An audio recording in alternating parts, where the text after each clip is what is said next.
Kadang tanpa sadar, kita hidup di mode cepet, scroll dikit, dapat informasi. Klik dikit, dapat hiburan. Semua hal di dunia sekarang berlomba buat bikin lo ngerasa cepet puas. Tapi, di balik rasa puas yang instan itu, ada harga yang nggak kelihatan, yaitu kemampuan lo buat berkembang pelan-pelan. Dan di situ masalahnya mulai, bukan karena lo nggak punya potensi, tapi karena otak lo mulai terbiasa sama jalan pintas, lo pengen hasil tapi nggak pengen proses. Lo pengen ngerti sesuatu tapi males mikir dalam. Lo pengen berubah tapi pengen cepet. Padahal perubahan yang beneran ngubah hidup nggak lahir dari kecepatan tapi dari ketahanan.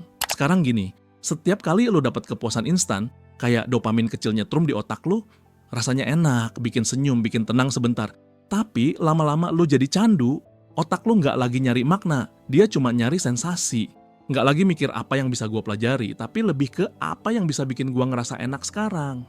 Dan ini bukan salah lo sepenuhnya, otak manusia emang didesain buat nyari kenyamanan. Masalahnya, dunia sekarang kasih kenyamanan itu dalam dosis berlebihan. Dari konten pendek, komentar instan sampai validasi digital, semuanya cepat dan padat. Coba lo perhatiin, berapa kali dalam sehari lo ganti topik pikiran tanpa sadar. Baru mikir hal serius 5 menit, udah ke distract notifikasi, terus mental lo pindah fokus lagi. Otak lo nggak dikasih waktu buat bener-bener mencerna. Padahal pemahaman yang dalam cuma bisa lahir dari waktu yang pelan. Lo tahu kenapa kadang lo ngerasa kosong padahal tiap hari sibuk? Karena sibuknya bukan dalam arti produktif, tapi reaktif. Lo bukan ngarahin hidup lo cuma ngerespon apa yang muncul di layar. Dan di situ lo mulai kehilangan arah. Karena makin sering lo reaktif, makin kecil ruang buat refleksi. Dalam psikologi, ini disebut instant gratification loop. Lingkaran kenikmatan instan. Semakin sering lo dapat reward cepat, semakin rendah toleransi lo terhadap proses panjang. Akhirnya otak lo reprogram diri sendiri. Kalau nggak ada hasil cepat, berarti nggak worth it.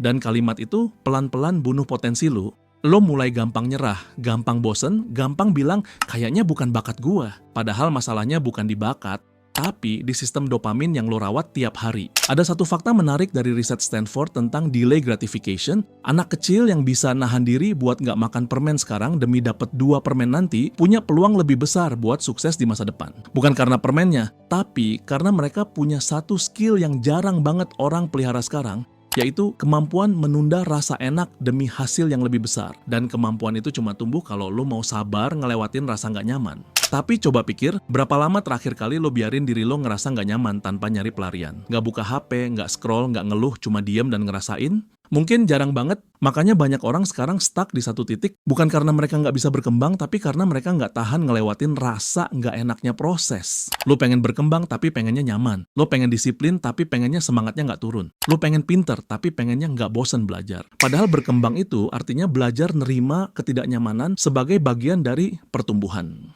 Lo nggak bisa tumbuh kalau lo terus lari dari yang bikin nggak nyaman. Kayak pikiran, lo mau jernih, tapi lo nggak pernah kasih waktu buat hening. Akhirnya lo hidup di mode survival, sibuk cari hal yang cepet nyenengin, tapi makin jauh dari hal yang beneran berarti. Kalau lo sadar hal ini, itu tanda bagus. Karena sadar artinya lo mulai melek terhadap pola pikir sendiri. Dan langkah pertama buat berkembang selalu dimulai dari kesadaran. Sekarang pertanyaannya bukan gimana biar nggak tergoda sama hal instan, tapi gimana lo bisa ngatur dosisnya. Karena jujur aja, nggak semua hal instan itu salah. Yang bahaya itu pas lo lupa ngerem, pas lo kasih seluruh kendali hidup lo ke rasa cepat puas itu. Lo boleh nikmatin hal kecil, tapi jangan berhenti di situ. Lo boleh rehat, tapi jangan kabur dari proses. Kuncinya ada di balance. Tahu kapan lo butuh jeda dan kapan lo harus paksa diri buat lanjut meski capek.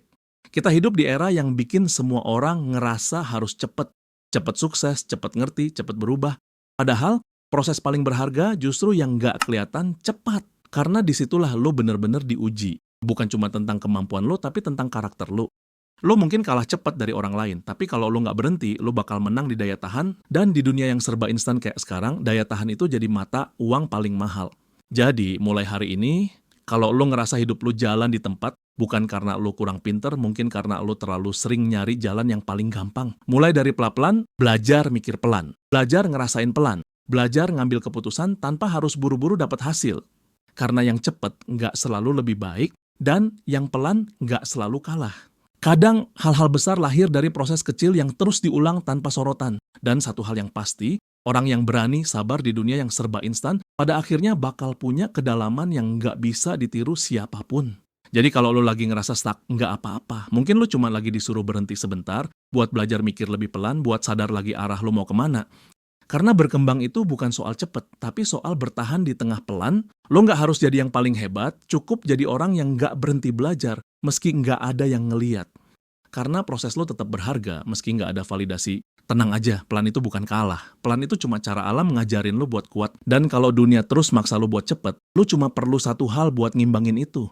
Tetap sadar, tetap tenang, dan jangan lupa survive.